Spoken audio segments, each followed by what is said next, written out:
are listening to a Wednesday headline feature from Bare Metal Cyber magazine, developed by Bare Metal Cyber. Think about a simple request on a change calendar. Someone asks to onboard an external analytics contractor with temporary access for 90 days. The project ships, the team moves on, and 6 quarters later, that account is still live in production. It might be tied to a shared mailbox nobody really owns, with wider access than anyone now remembers approving. No one is quite sure who extended it, and no one wants to be the person who turns it off. In many environments, that pattern is not an exception. It is how things normally work. The quiet accumulation of non-employee access is the perimeter attackers see first. Modern organizations run on people who will never appear on the payroll list. Implementation partners shape your cloud deployments. Managed service providers tweak production settings. Niche consultants dip into finance or human resources data for a quarter at a time. Outsourced support teams impersonate customers inside your flagship product. Logistics partners, system integrators, and boutique development shops all have their own slices of your environment. None of those people are employees, but all of them can reach assets your board would describe as critical. From an identity perspective, they are not at the edge of your world. They are woven through the middle of it. Most of these non-employee identities arrive through reasonable, even essential, business decisions. A product team under deadline brings in a specialist to unlock a bottleneck. A key vendor wants deep access so they can resolve incidents more quickly. A new partner arrives with a strong reference and a polished pitch deck, and nobody wants to sour the relationship by opening with a long debate over least privilege and expiry dates. The easy path is obvious. Give them what they need to start delivering value and promise to tighten things later. Later rarely comes. Each new admin console, shared configuration, or remote support channel becomes another door opened for good reasons and left ajar indefinitely. Over time, you end up with dozens or hundreds of external individuals and teams who can reset passwords, push code, modify entitlements, or pull reports on sensitive data, all under the label of partner access. The risk is not only the malicious actor hiding behind a vendor account, it is also the well-meaning contractor who reuses passwords across clients, the small supplier whose own defenses are weak, or the support engineer who clicks the wrong link on a busy day. These identities are attractive to attackers precisely because they sit in a gray zone, powerful enough to matter, peripheral enough that no one inside your organization truly feels accountable for them. Temporary access does not usually break in a dramatic way. It breaks by never truly ending. A contractor account created for a 6-month enterprise resource planning migration, or enterprise resource planning, ERP, gets extended just until the hypercare period ends. A shared admin login for a vendor support team is granted broad roles because no one wants to block a critical incident at 3 in the morning. A partner integration group in your directory is spun up just for go live and then quietly reused for every subsequent engagement with that same firm. None of those individual steps feels reckless in the moment. Each one carries an unspoken promise that someone will clean it up later. Almost nobody has both the context and the mandate to do that work. The mechanics behind this drift are mostly boring and very persistent. Onboarding flows are tuned for speed and for clear business value. Deprovisioning is scattered across tools, queues, and teams that do not see themselves as owners. Service tickets treat creation of access as planned work, with clear deadlines and obvious customers, while revocation is logged as low-priority maintenance. Project teams disband, so the people who know why access was granted are not around when someone wonders whether it is still needed. In hybrid environments, non-employee access lands across cloud consoles, software as a service or SaaS admin panels, legacy virtual private networks, and temporary shared repositories. The people move on, the permissions remain. Over the years, those permissions become part of the mental model of the environment, even when nobody would deliberately design it that way. Structural change adds yet another layer.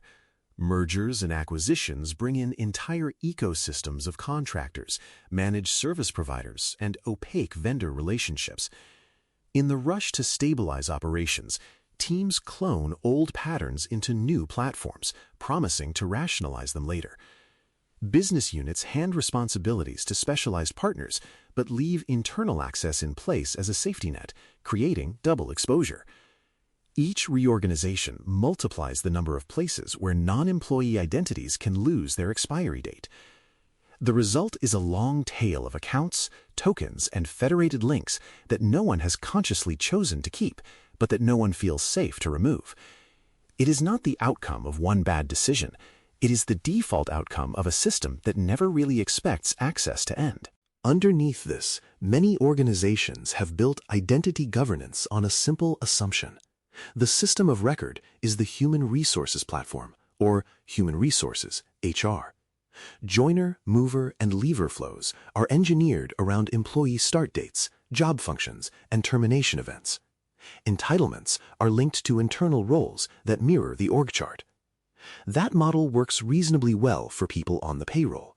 It fails the moment you step into the outer ring of contractors, partners, vendors, and temporary staff, whose life cycles are tracked in contracts, purchase orders, vendor tools, or even spreadsheets, rather than in HR. Governance often stops where the payroll file stops. The risk does not. When non-employee identities live outside the core identity fabric, they accumulate in odd corners. A vendor support team might be managed entirely through a single SaaS admin portal, with accounts created by whichever product owner happens to be online. A strategic partner may authenticate through a custom gateway that nobody has ever tied in to central identity reviews. Contractors might exist as one-off entries in the directory because we could not hook them to HR, which means they never show up in the identity governance dashboard. Meanwhile, vendor management focuses on statements of work, insurance certificates, and price, not on the identities that log in to production systems. Ownership for access sits in a foggy space between functions.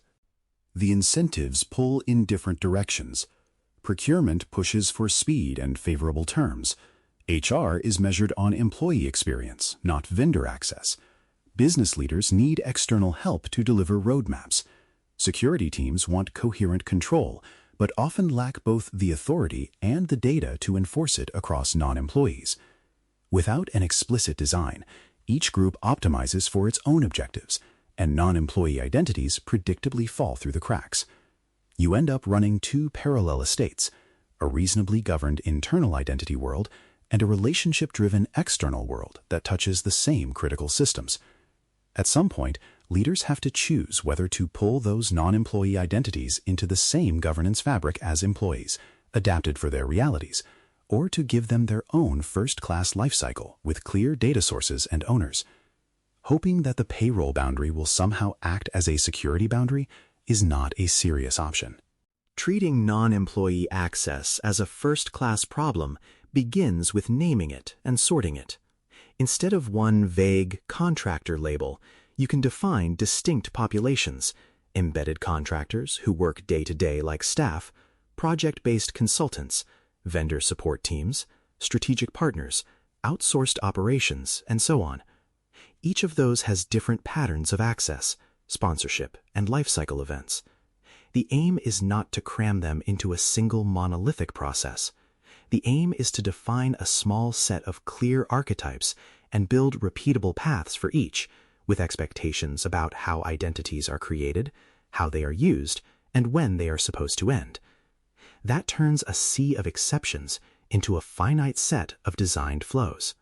Those flows need a system of record, even if it is not HR. That could be a vendor management platform, a project portfolio tool, or a dedicated non-employee registry that tracks which organization the person works for, which contract or statement of work covers their involvement, and who inside your company sponsors them. Access requests for these identities should move through the same approval and logging channels you use for employees, but with extra guardrails, mandatory end dates, a default deny stance for high-privilege roles, and a clear rule that every identity has a named sponsor who is accountable when reviews come due. Expiry should be the standard outcome, not a special event. On the technical side, leaders have to decide how non-employee lifecycle hooks into control points. That might mean grouping non-employee accounts into dedicated parts of the directory, enforcing stronger conditional access and multi-factor authentication, or MFA, policies for them, and making sure they are always in scope for access reviews. For external partners that connect from their own identity providers, you might never see individual user accounts, but you still control the trust boundary, which roles that federation can assert, which applications it can reach, and when that connection has to be reattested. The important shift is to design non-employee access as part of your identity architecture from the start, not as a stack of urgent exceptions you keep promising to clean up. When an incident eventually involves a long-departed contractor account, the surface story often sounds technical. A password was stolen, a session was hijacked, an application programming interface token, or API token, was misused. Underneath that, the real failure is lifecycle and accountability. Somewhere a contract ended, a project closed, or a vendor relationship changed, and nobody translated that change into access removal. Risk registers and policy documents might mention third-party risk in broad strokes, but the specific identities tied to those relationships were left untouched. Over time, every engagement leaves behind a residue of access that accumulates into a long tail of exposure. You only see that tail clearly when something goes wrong, and people start asking who owned the account and why it was still active. Customers, regulators, and auditors are increasingly uninterested in vague appeals to shared responsibility. If a breach runs through third-party access into your environment, it is your name that appears in headlines and your customers who feel harmed. Contract language and right-to-audit clauses can move some liability or define cooperation, but they do not repair trust after an incident linked to temporary accounts that never expired. Due diligence questionnaires are changing as well. They no longer stop at asking whether you assess your vendors. They ask how you govern the specific channels vendors use to reach your systems, how often you review their access, and what exactly happens when contracts change. A policy sentence that says vendor access will be periodically reviewed without concrete lifecycle mechanics is not going to hold up well under scrutiny. That is why legal, procurement, and security leaders need to spend time in the same conversation. Contracts can and should reference specific identity practices, time-bounded access, mandatory reattestation for sensitive roles, minimum authentication standards, logging requirements, and clear expectations for incident support. Vendor selection and renewal should factor in whether a partner can actually operate under those conditions, not just say yes in a questionnaire. Internally, boards and risk committees should see third-party access as its own category, with visible metrics over time, such as the number of active non-employee identities, the proportion with named sponsors, and progress on reducing aged accounts. Managing the long tail of access is not glamorous, but it is one of the rare levers that directly changes your real exposure when a partner becomes part of an attack path. Even the best design will stall if the culture does not support turning things off. In some organizations, disabling access feels like a hostile act. Teams worry about slowing a project, upsetting a vendor, or being blamed if something breaks later. So they keep access just in case, and the Great Unmanaged grows. Leaders have to reset that norm. Time-limited access, automatic expiry, and periodic reviews should be seen as normal hygiene, not as acts of bravery. When an identity reaches its end date and is cleanly removed, that should feel as routine as rotating a log file. Creating that culture means making revocation safe and supported. When access needs to be extended, the sponsor should have to make a conscious, visible decision, ideally with another end date attached, rather than simply bypassing the control. When teams discover obviously stale access, they should have clear authority to close it out and a predictable path to restore it if they later learned it was still needed. Vendor managers and business sponsors should be part of that rhythm, not surprised by it. Over time, you want people to assume that access will end unless there is a good reason to keep it, instead of assuming that access is forever unless someone fights to remove it. At its core, this entire issue is about whether your organization is willing to treat non-employee identities as a designed part of your security model instead of a permanent pile of exceptions. The reality is that your critical systems are touched every day by people who do not appear in HR records, but who hold meaningful power in your environment. Temporary access tends to drift into permanence. Governance often stops at the payroll boundary, and legal mechanisms frequently ignore the very identities that matter most when something goes wrong. The uncomfortable truth is that the Great Unmanaged is not a fringe problem. It is your actual perimeter. Changing that picture does not require an instant, sweeping program. It requires a sequence of deliberate choices. You can start by defining non-employee populations explicitly and deciding where ownership for their life cycle really sits.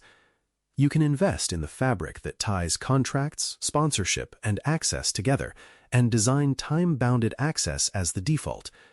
You can build reattestation into the normal business rhythm and make sure that every external identity with meaningful access can be traced to a living business owner.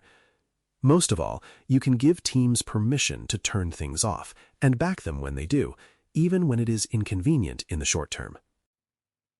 A practical way forward is to choose one slice of the problem and bring it into focus.